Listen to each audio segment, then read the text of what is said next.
Ano ba kailangan mo? Ano ba kailangan mo? Ba't ako?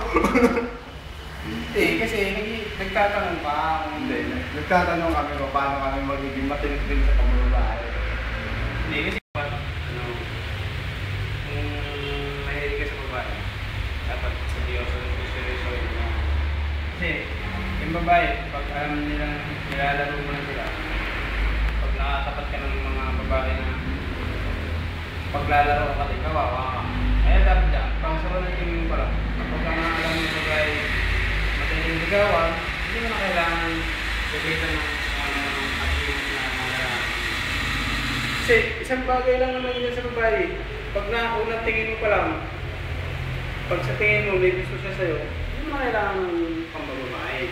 Ngayon, ginagamit lang natin yung pambabae pagka yung ang tingin mo sa isang babae sobrang suplaya. At saka yung hahamakin pagkalalaki natin. Hindi pwede yung sila ang susunod pa. Babae sila, lalaki tayo. Huwag tayong papasunod. Ako bilang isang tarantado sa babae. Inamin ko, babaero ako, pero hindi ako basta-basta masusupladahan. Marami akong tinigdahan dyan. Pero ginagamitan ko sila ng mga pambababae tulad ng mga gayuma. Pag sinipladahan nila ako, ginagayuma ko sila. Ang gayuma ko, simple lang. Kung gusto nyo makita, narito pa yung iba, pero hindi ko may papakita sa inyo yung matitinding gamit ko. Kasi simpleng tao lang ako na kailangan. Hindi basta magpapadala ng mga ito, ano lang to, mga minor lang to. Simple lang yan. Yan. Ito, see.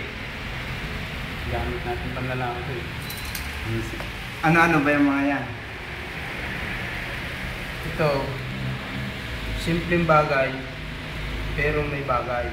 Makaulugan, gano'n. Makahulugan. Ito yung bulaklak ng kawayan. Habang nasa sayo yan, titingalain ka ng kung sino mang gusto mong babae. Ito naman, ginagamit ko lang ito kapag suplada ang babae. Kasi, ang mga babae hindi pare-pareho ugali. May babae suplada, may babae mabait. Pero yung mga babae, hindi mo kailangan gamitan ito. Ano yun? Bubunutin mo sa kamo, halimbawa? Okay. Ito naman maraming bagay itong bagay.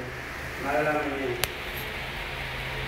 Ito naman, simple lang to, pero matindi to.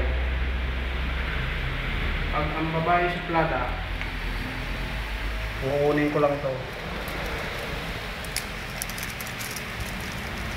Tapos lalagay ko sa ganito. Ibababad ko lang yun dito. Ngayon, kapag nakaramdam ka ng hanghang, aalisin mo na uli siya. Tapos hahawakan mo sa isang bagay ng babae kung kahit ang mga tanong. Tapos nga naman, kung magpakita ng isa, dalawa lang dapat yung mga nakahanapin ka na. Wala kang sasabihin tayo. Wala ka nang sasabihin. Basta sabihin mo lang sa kanya, huwag kang masyadong suplada, baka may makakatapat.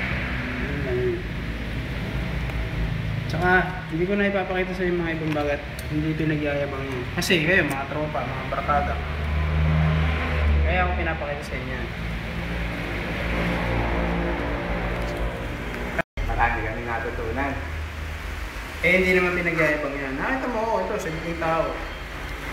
Delivery boy. Pero ni isang babae, hindi nila ako pwedeng suplada. Mga kapagiri. Okay. Cut na yan. Isa na, di ba? Ayan. Mahaba pa na.